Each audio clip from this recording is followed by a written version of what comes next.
siete partiti, siete ancora, ferma bene in fin.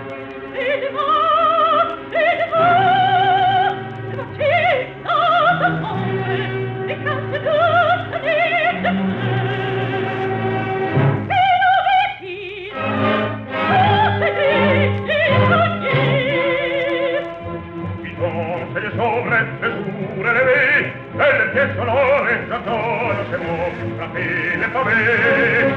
Ya, oh, e te la letata ancora.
Thanks to EZIO Pinza, Claudia Pinza, and Glenn Burroughs.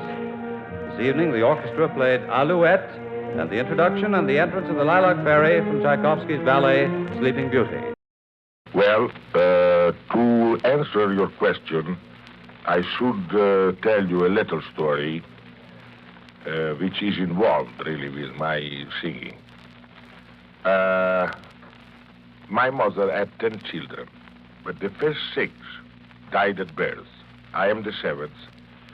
And probably my father thought that I would follow the other 6, you see, because he never thought what name to give me. But when he saw that I had no intention at all to die, so he thought that, well, now we have to find a name for this boy. So he asked a friend of his. This happened in Rome. My father was working in Rome in a bridge as a carpenter. And, well, he went to work and he asked his friend, you know, I have a son, I have to give him a name, I don't know really what name to give him.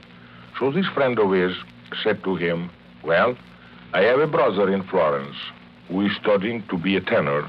His name is EZIO. Why don't you give this name to your son? Maybe he becomes a singer. That is always, remained always fixed in the mind of my father. And he told me this story of many times, but I have known my father to be a man that was capable of inventing some story just to make jokes.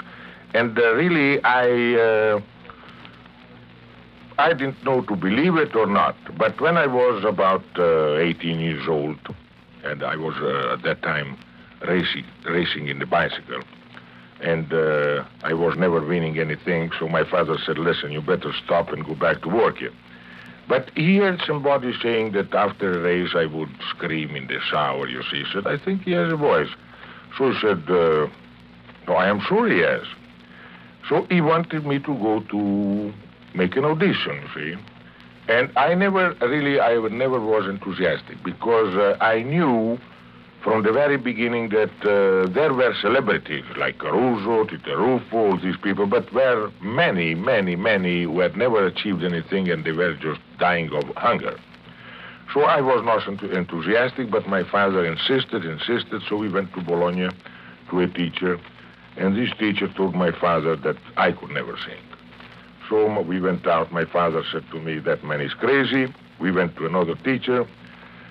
And this teacher said, come back in 6 months and we'll see you. We went back in 6 months. He took me, and this is the teacher that was my very good teacher. The name was Rudzer, and this is the one really who placed my voice rightly. So really, the day is because my father insisted. Otherwise, I would never thought of going to sing.